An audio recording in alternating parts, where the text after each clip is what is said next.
22절까지 되겠습니다.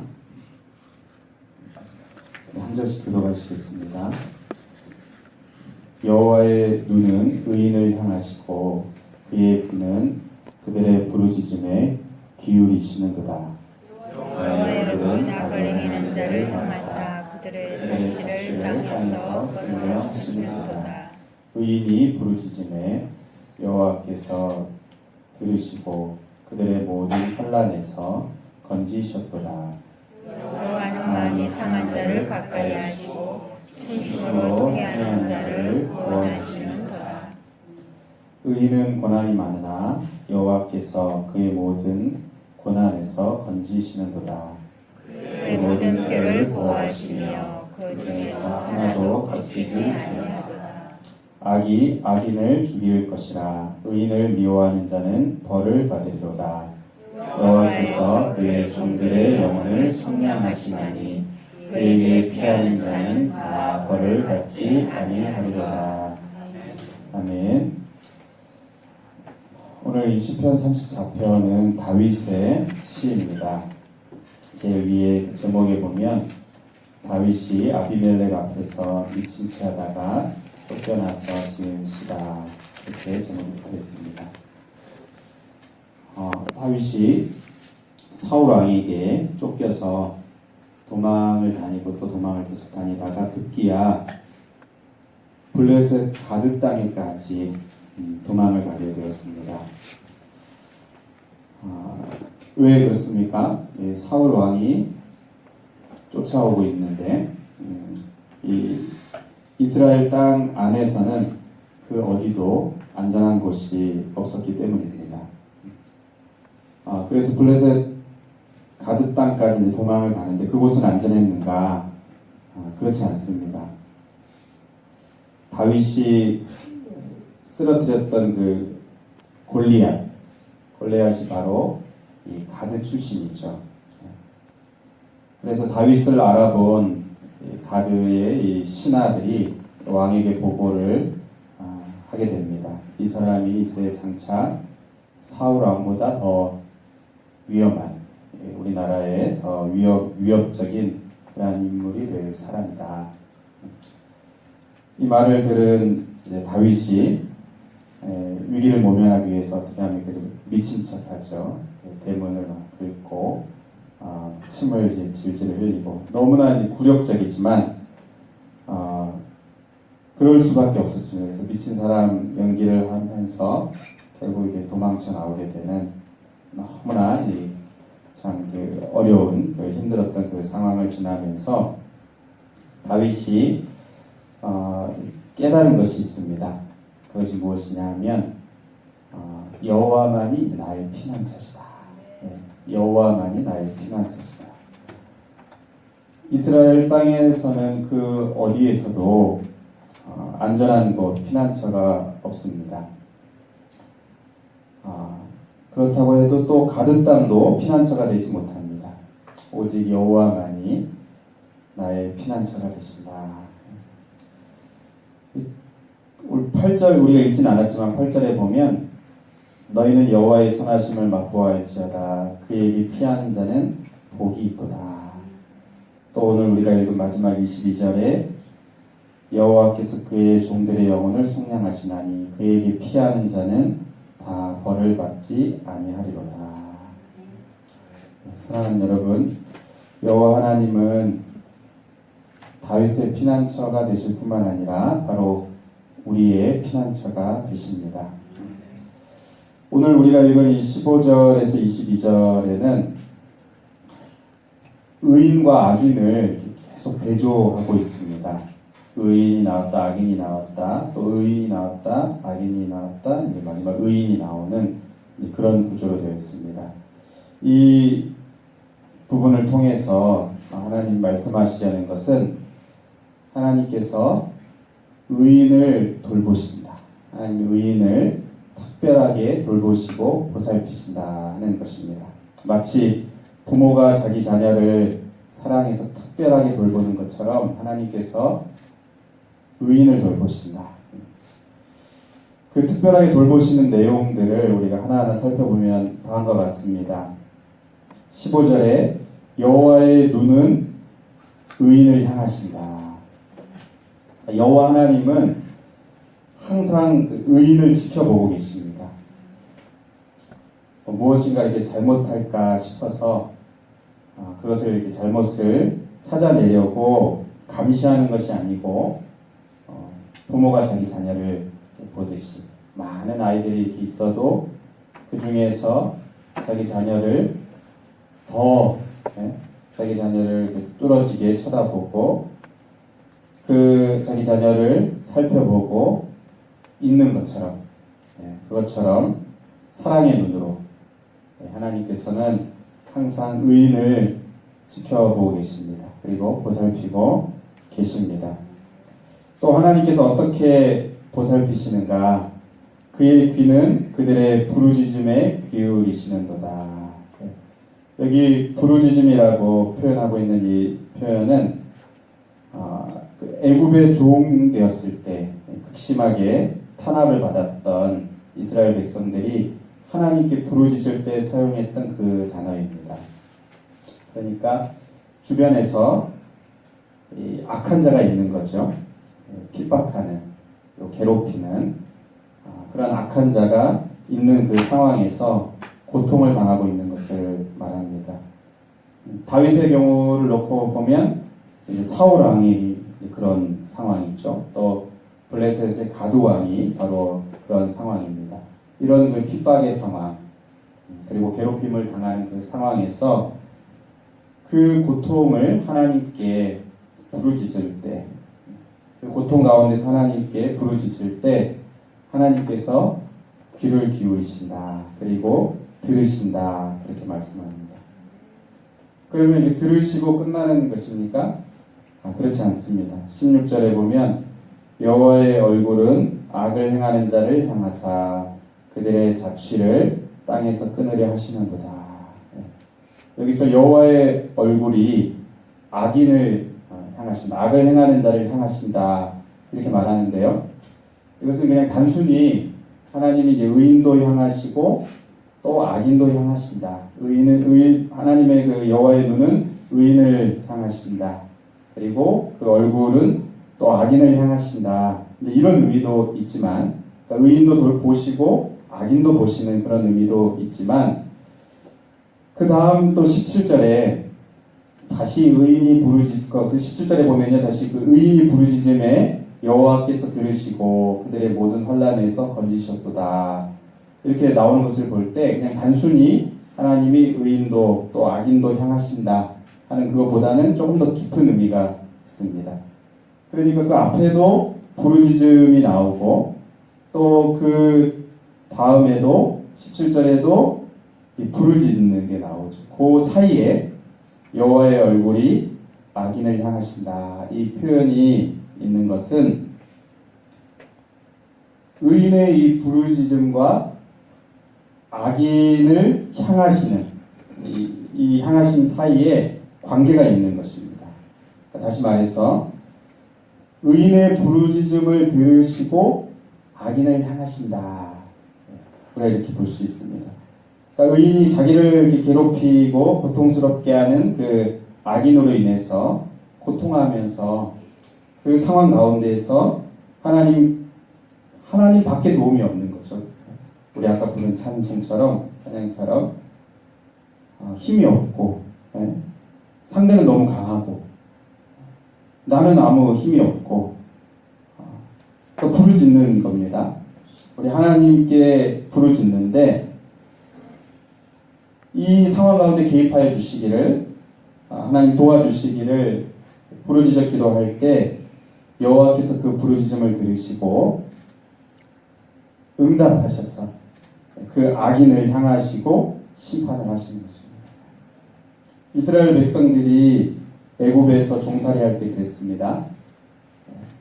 바로 왕과 그 관리들에게 고통을 당할 때 하나님께 살려달라고 부르짖었습니다.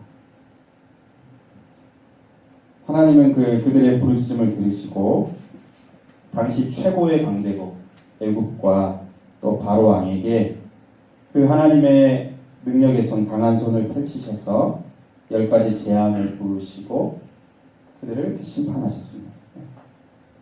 하나님이 그 애굽 땅을 악인들을 심판하시는 그 심판이 때가 차서 또 이렇게 그 심판이 되어진 것이 있지만 그 과정 가운데 하나님 백성들의 그 부르짖음이 있었습니다. 그 부르짖음을 들으시고 그 악인들에게 심판하셔서 그들의 자취를 땅에서 끊으시는 그러한 일이 있게 된 것입니다. 또 하나님께서 의인을 어떻게 특별하게 보호하시는가 18절에 보면 여호와는 마음이 상한 자를 가까이 하시고 충심으로 통회하는 자를 구원하시는도다. 여러분 이 마음이 완전히 무너져 내리는 그런 경험을 하신 적 있습니까? 요즘 이제 뭐 멘붕이다 이런 이제 멘탈 붕괴 뭐 이렇게 말도 합니다. 여기 이 표현은 이 마음이 완전히 무너져 내리는, 완전히 부서지고 마치 형체가 갈기갈기 이렇게 찢겨서 그 형체가 사라질 정도로 완전히 무너져 내리는 것을 말합니다. 이 충심으로 통회하는 자도 그리고 같은 의미입니다. 완전히 부서지고 낮추어진 그 마음, 낙심한 마음, 좌절한 그 마음을 가리킵니다. 그 원인이 이 다윗의 경우처럼 이제 주변에서 괴롭히는 사람 때문일 수도 있고 어떤 힘든 상황 때문일 수도 있고요. 또 어떤 경우에는 어떤 이 나의 어떤 죄의 문제일 수도 있고요. 아무튼 마음이 완전히 무너져 내리는, 그래서 어떻게 추스릴 수 없는 그 정도로 마음이 낙심이 되고 정신을 차릴 수 없을 정도로 그렇게 무너져 내릴 때, 여러분 이때 누가 가장 큰 도움이 됩니까? 이때 누가 가장 큰 도움이 됩니까?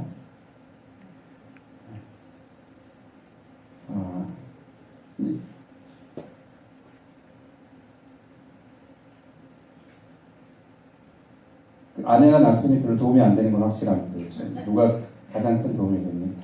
해결책을 잘 제시해주는, 어떻게 하면 된다, 이렇게 하면 된다, 뭔가 이렇게 말 잘하는 어떤 그런 사람들도 도움이 되는데, 여러분 도움이 되기는 하는데, 이럴 때 1차적으로 가장 필요한 사람은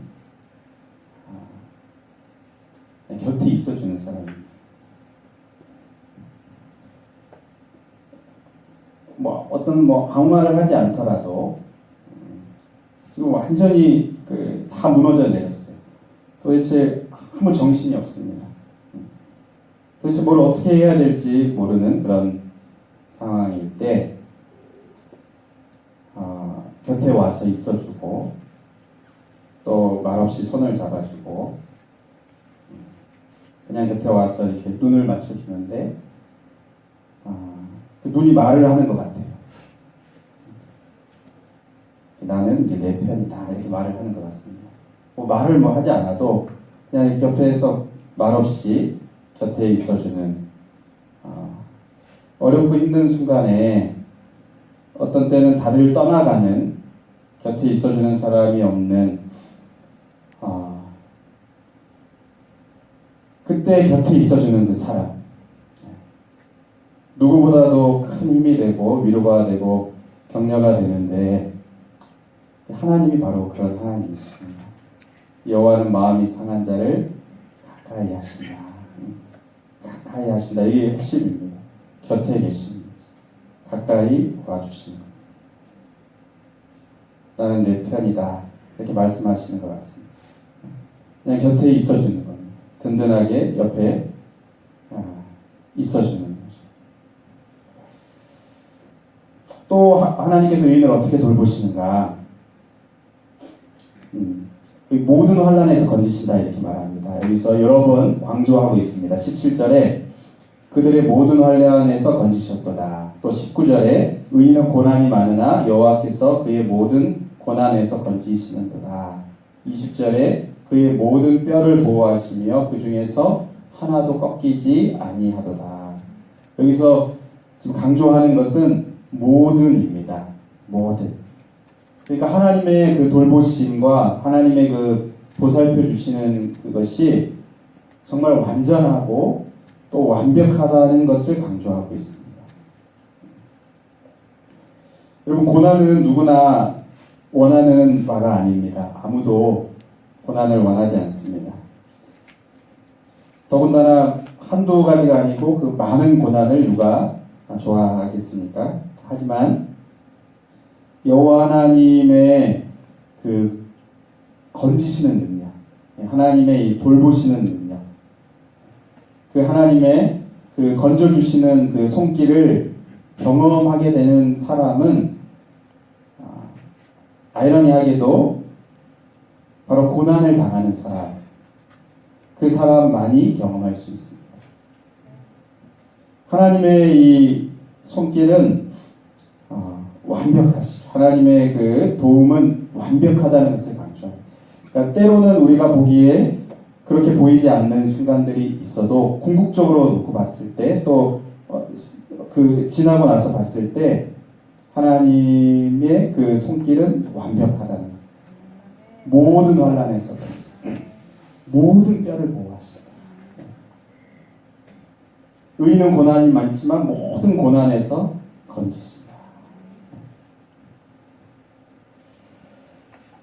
우리가 지금 그 15절부터 22절 지금까지 여호와께서 의인을 돌보신다. 특별하게 돌보신다. 보살피신다. 특별하게 돌보시고 보살핀다는 것을 살펴보았습니다. 그러면 마지막으로 남는 중요한 문제는 여호와께서 이렇게 의인을 돌보시고 보살피시는데 누가 의인인가? 아니, 나는 의인인가? 그것이 중요한 문제일 것입니다. 여러분은 의인이십니까? 네. 21절에 악이 악인을 죽일 것이라 의인을 미워하는 자는 벌을 받으리로다. 그러니까 의인은 하나님께서 특별하게 보호하시지만 그 반대 악인은 하나님께서 이제 벌하시는데요. 이 중요하죠. 그러면 누가 의인인가? 나는 의인인가? 이 중요합니다. 성경에서 이 의라는 개념은 굉장히 중요하기도 하고 또 복잡하기도 합니다. 단순하게 말하면 의는 죄의 반대죠. 죄의 반대가 의입니다. 그런데 성경에서는 의인은 아무도 없다고 말합니다. 모두가 죄인이고 의인은 한 명도 없다. 이것이 성경의 분명한 선언입니다. 누가 의인인가? 의에 대한 또 다른 이제 설명으로 의는 바른 관계를 갖는 것입니다. 하나님과 사람과 바른 관계를 갖는 것이 의입니다.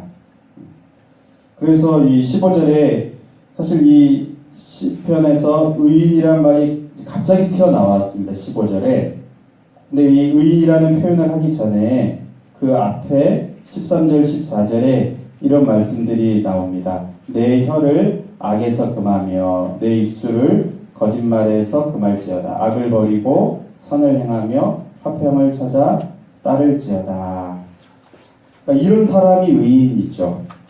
혀를 악에서 금하고 입술을 거짓말에서 금하고 악을 버리고 선을 행하고 화평을 찾아 따르는 사람, 이런 사람이 의인입니다. 그러니까 오늘 우리가 성경에서 말씀하시는 대로 하나님의 이러한 특별한 보살핌과 또 돌보심을 받기 위해서는, 이것이 우리의 것이 되기 위해서는 우리의 어떤 삶 속에서 이러한 삶을 살아가야 하는 것이 맞겠죠. 이러한 삶이 의인입니까? 이러한 것이 맞습니다. 그런데 오늘 본문에서 다른 것을 다 의에 대한 표현들 다른 것을 다 뒤로 하고 오늘 본문에서 의인을 설명하는 아주 중요한 표현이 있습니다. 마지막 절 여호와 22절에 여호와께서 그의 종들의 영혼을 속량하시나니 그에게 피하는 자는 다 벌을 받지 아니하리로다. 21절과 이게 대꾸절인데요. 악인을 죽일 것이라 의인을 미워하는 자는 벌을 받으리로다. 그리고 이 22절에 그에게 피하는 자는 다 벌을 받지 아니하리로다. 네. 누가 악인입니까? 악을 행하는 자가 악인이죠. 네. 의인을 미워하는 자가 악인입니다. 하나님께 벌을 받게 됩니다. 의인을 미워하는 자, 악인, 의인을 미워하는 자 벌을 받게 됩니다. 그리고 하나님이 누구에게 벌을 내리시지 않는가? 반대로 누구에게 벌을 내리시지 않습니까? 의인에게 벌을 내리시지 않습니다. 의인이 벌을 받지 않습니다. 그런데 의인이라고 말하는 대신에 뭐라고 표현을 합니까? 그에게 피하는 자 이렇게 표현을 합니다. 여러분 이 표현이 이 의라는 그 성경적인 개념에서 아주 중요한 표현입니다. 그러니까 무슨 말이냐 하면 하나님께 피하는 자가 의인입니다. 아멘. 반대로 하나님께 피하지 않는 자가 악인입니다. 그러니까 악인은 악을 행하고 또 의인을 미워하고 이런 사람들도 악인이지만 하나님의 관점에서 봤을 때 하나님께 피하지 않는 자가 악인입니다. 하나님께 나오지 않는 자가 악인입니다. 하나님과 상관없이 살아가는 자가 악인입니다. 그럼 누가 의인인가? 죄를 하나도 범하지 않는 자가 의인이죠. 죄를 하나도 범하지 않는 자가 의인입니다. 죄를 범하지 않으려고 또 마음을 단단히 먹지만 또 연약해서 또 죄를 범할지라도 여호와께 피하는 자, 십자가를 바라보고 그 십자가를 의지하는 자, 죄인인 나를 위한 대속의 십자가를 붙들고 피하는 자를 하나님께서는 의롭다고 여겨주십니다. 그리스도의 의의 옷을 입혀주시고 의롭다고 인정을 하십니다. 그러니까 여호와께 피하는 자가 의인입니다. 오늘 하나님께서 의인을 특별하게 돌보신다 이렇게 말씀하셨습니다. 그 눈이 의인을 향하신다. 그 귀는 그 의인의 부르짖음에 귀를 기울이시고 그냥 귀를 기울이시고만 그치는 게 아니고 그 기도를 들으시고 그 악을 행하는 그 사람 또 그 상황 가운데 하나님이 개입하셔서 악인을 벌하시는 그리고 때로는 너무 지치고 힘들고 마음이 상하고 다 무너져 버린 그때 그 사람 곁에 가까이 찾아오시는 그 하나님의 이 돌보심과 보호하심은 너무나 완벽하고 확실해서 모든 고난에서 건지신다. 그렇게 말씀하셨습니다. 누구에게 그렇게 하시는가? 바로 여호와께 피하는 자에게 그렇게 하신다. 이렇게 말씀합니다. 여호와 하나님만이 우리의 든든한 피난처가 되십니다. 여호와께 피하시기 바랍니다.